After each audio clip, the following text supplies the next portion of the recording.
Hello everyone and welcome to another video. Today we're back with some more Need for Speed Payback, as usual, and we're doing another build. This time on the Jaguar F-Type R. This is gonna be cool. I like this car a lot. I've always loved this car. As a sports car, it's pretty nice. It's very, like, actually it's very nice. It's very beautiful. I never thought of it as being a, like, high power, like, performance car. So I never really thought about it that way. I thought this was just like a sport coupe sort of thing, and the same sort of like line as the Boxster and stuff like that, which I think it is. But I don't know. It's like a cheaper Aston Martin. That's exactly what I think of, like, when I think of this guy. It's like it's a GT car. It's a nice cheap sports car. It's cheaper than Aston Martin. It's very beautiful. It's British. It's nice. But in this game, it's an absolute beast. How is this so good in this game? I don't understand whatsoever. Anyway, what I'm gonna do here is, I also just realized that the hood on this thing goes all the way out to the arches. I never knew that. I never knew that that was a thing with this car. I thought that it would go like above where the headlights are, but it doesn't. It just goes all the way out to the arches. So if you want to take, like, if you want to lift the hood up, I think there's like a gap. Well, it's not a gap, but like obviously like the top of the wheel arch is gonna like have a bit missing on it, as you can see there.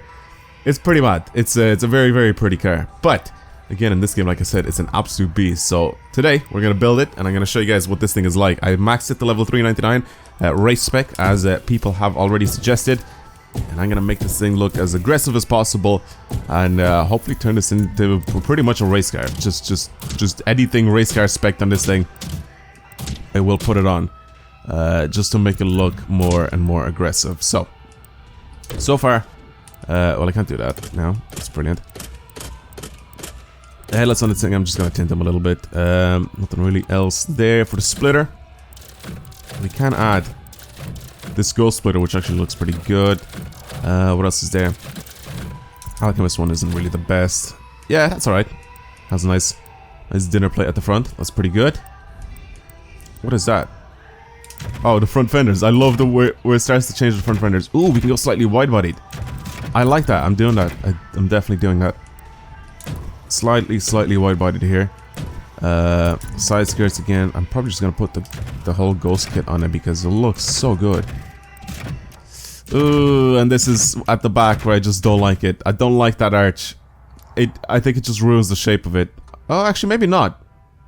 Okay, maybe not. I thought it would completely ruin the shape of this thing, but it doesn't. It isn't that wide though, so if I go ahead and put this, it's gonna be a lot wider than the front. So I think I'm just gonna go with the Alchemist kit. Looks a little bit cleaner, and it should really match the front a little bit better. Taillights, I'm just gonna put these ones. They're slightly tinted, to be honest. For the rear bumper, let's have a look here. Again, Alchemist, and then that just sort of gives you the illusion that the wheels stick out a lot more than they actually do.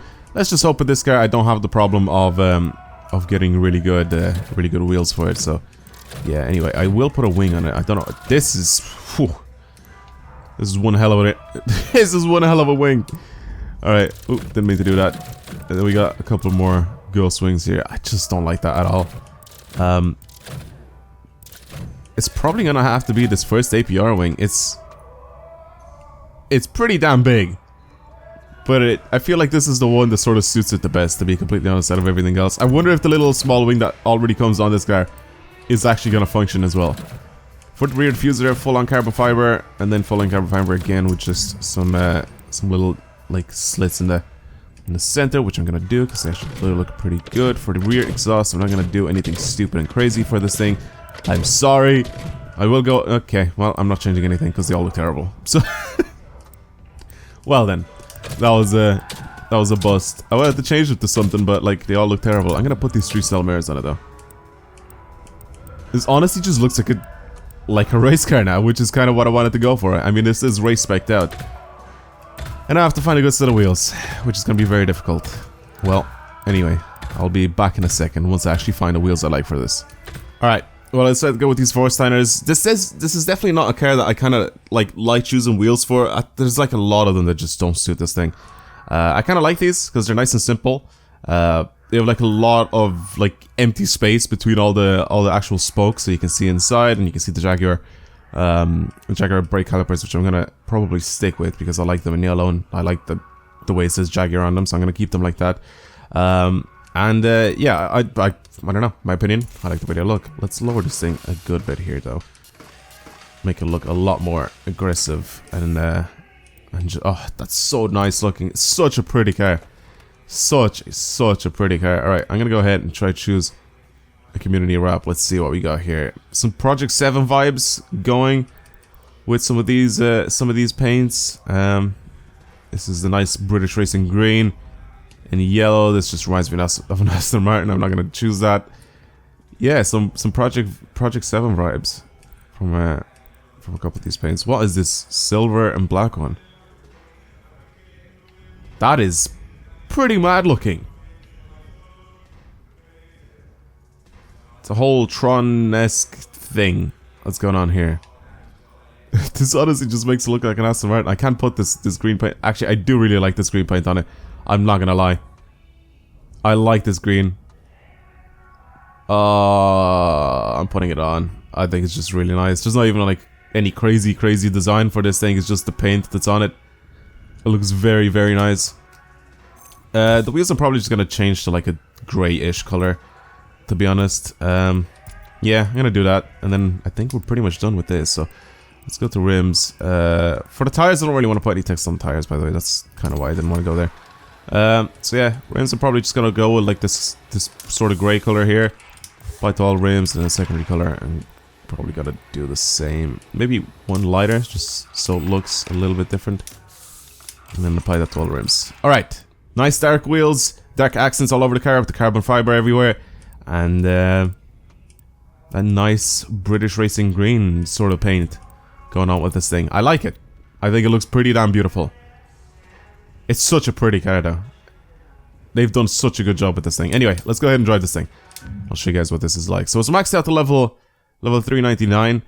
I still don't have like all the specific parts that I want, like all the Shadoi or the Outlaw parts that I want to put on this thing. So it's just random parts that I managed to get to level 18. And you guys have seen the specs. Did I show you guys the specs at the very beginning? I think I did. Anyway, it has over 1,000 horsepower, which is pretty mad. And it actually handles very well. This is like one of the cars that I honestly did not expect to handle this well. It handles better than some of the hypercars in this game, which is pretty crazy. Or like whatever, one of that, like some of the high-end supercars. This would absolutely destroy a Lamborghini Aventador around the track. Absolutely destroy it. With the way it's built right now, it would just ruin it.